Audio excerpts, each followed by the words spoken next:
नमस्ते छात्रों, कैसे हो आप सब? अच्छे हो? आप सभी का डीएवी श्री विष्णु विद्या निकेतन में हार्दिक स्वागत है।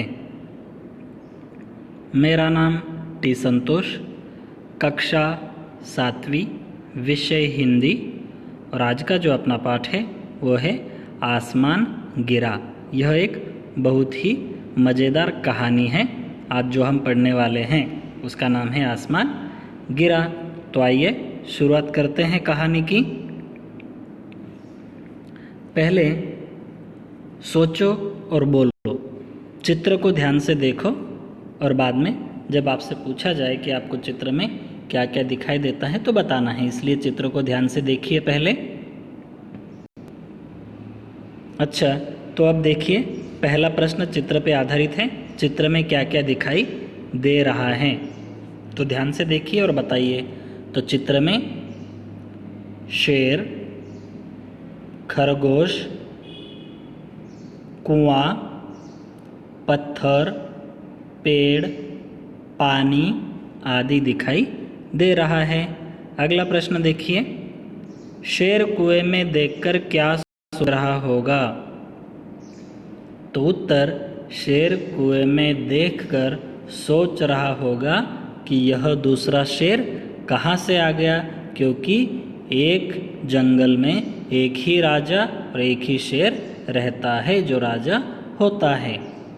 अगला प्रश्न, खरगोश शेर से क्या कह रहा होगा?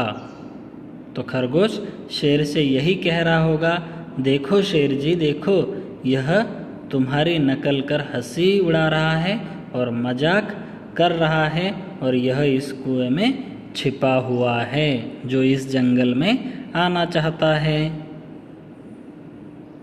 छात्रों के लिए सूचनाएं। पाठ के चित्र देखिए। चित्र के आधार पर कल्पना कीजिए कि पाठ में क्या बताया होगा। यह पाठ पढ़िए। समझ में न आने वाले शब्द और वाक्य रेखांकित कीजिए। समझ में न आने वाले शब्दों और वाक्यों के बारे में मित्रों से चर्चा कीजिए। समझ में न आने वाले शब्दों के अर्थ शब्दकोश में ढूंढिए। चित्र के आधार पर हम यही कल्पना कर सकते हैं कि पाठ में शेर, खरगोश और जानवरों के बारे में बताया गया होगा। मतलब यह एक सुंदर सी कहानी है। जो शब्द और वाक्य आपको समझ में नहीं आते तो आप अपने टेक्स्ट बुक में, अपनी किताबों में उस वाक्यों को और शब्दों को रेखांकित करना है, मतलब अंडरलाइन करनी है। जो समझ में नहीं आते अपने मित्रों के साथ में चर्चा करनी है। आप अपने मित्रों के साथ में उनके मीनिंग पूछ सकते हैं या वाक्य का अर्थ पूछ सकते हैं, शब्द का अर्थ पूछ सकते हैं। अगर फिर भी ना समझ में आए तो आप शब्दकोश में, मतलब डिक्शनरी में देख सकते हैं। तो आइए शुरुआत करते हैं कहानी की। एक खरगोश था, वह पेड़ के नीचे सो रहा था। अचानक जोर की आवाज हुई, धम। खरगोश उठ बैठा। एक खरगोश था। किसी भी अगर कहानी की शुरुआत होती है तो इसी प्रकार होती है। किसी जंगल में एक राजा था, एक शेर था या एक खरगोश था। उसी प्रकार एक खरगोश था और एक पेड़ के नीचे वह आराम से सो रहा था। अपनी मस्ती में खा पी के वो क्या कर रहा था? सो रहा था। लेकिन अचानक जोर की आवाज हुई, धम। किस प्रकार से आवाज हुई? धम, मतलब कुछ गिरने की आवाज हुई। और अगर हम भी सोते हैं, हम अगर सो रहे हैं और इस प्रकार से अगर हमें आवाज आती है तो हम भी क्या है? आश्चर्यचकित होकर उठ जाते हैं। उस प्रकार वो खरगोश भी डर गया और उठकर बैठ गया और बोला, अरे क्या गिरा? अगर हम भी सोते हैं और अचानक से अगर हमें आवाज़ आती है तो हम भी उठ बैठते हैं और पूछते हैं, क्या गिरा? उसी प्रकार वो खरगोश ने भी पूछा, क्या गिरा? मन ही मन में बोला। खरगोश ने इधर उधर देखा, उसको आवाज़ आई, उसने सुना आवाज़ तो आई है, तो इसलिए वो इधर उधर दाएं बाएं देखने लगा। उसे कुछ दिखाई नहीं दिया। उसने दाएं बाएं देखा लेकिन आसपास में उसको कुछ दिखाई नहीं दिया। वह कुछ भी नहीं देख पाया। उसे लगा आसमान गिर रहा है। जब उसे कुछ नहीं दिखाई दिया तो उसने सोचा, ओहो यहाँ पर कुछ नहीं दिखाई दे रहा, इसका मतलब क्या है, आसमान ही गिर रहा है, वो कहीं दूर से गिरता हुआ इधर ही आएगा और इधर भी मेरे पास में भी गिरेगा। खरगोश डर गया और भागने लगा। उसको अब इस बात का डर लगने लगा कि आसमान गिर रहा है, आसमान के गिरने की ही आवाज़ आई है और जो कहीं और गिरा है तो अगली बार यहाँ पर भी गिर सकता है, तो इससे अच्छा ये है कि मैं इस जगह से भाग चलूँ। और ऐसा सोचने के बाद में वो भागने लगा। भागते भागते उसे एक लोमड़ी मिली। जब खरगोश भाग रहा था तो भागते भागते उसे एक लोमड़ी मिली। लोमड़ी दिखाई दी या लोमड़ी मिली या लोमड़ी से मुलाकात हुई। उसने पूछा, खरगोश भाई कहाँ जा रहे हो, जरा सुनो तो।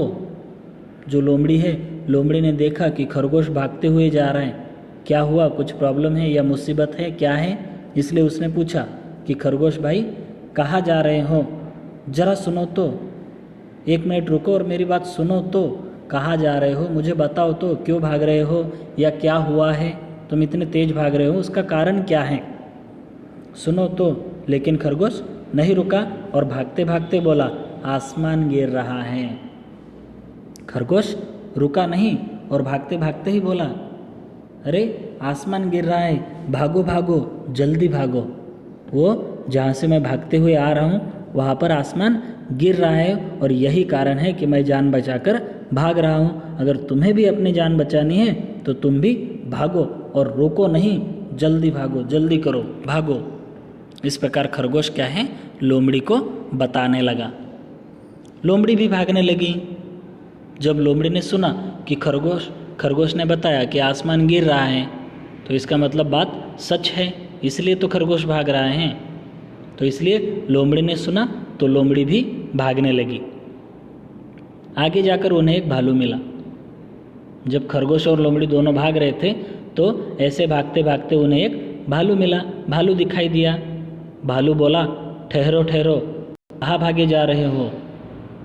भालू ने अपनी भारी आवाज़ में उनसे पूछा, रुको रुको, कहाँ भाग रहे हो, कहाँ भागे जा रहे हो, क्या कारण है, तुम लोग इतना तेज भाग रहे हो। जिस प्रकार लोमड़ी ने पूछा उसी प्रकार भालू ने भी लोमड़ी और खरगोश से पूछा। लोमड़ी और खरगोश बोले, भागो, तुम भी भागो, आसमान गिर रहा है।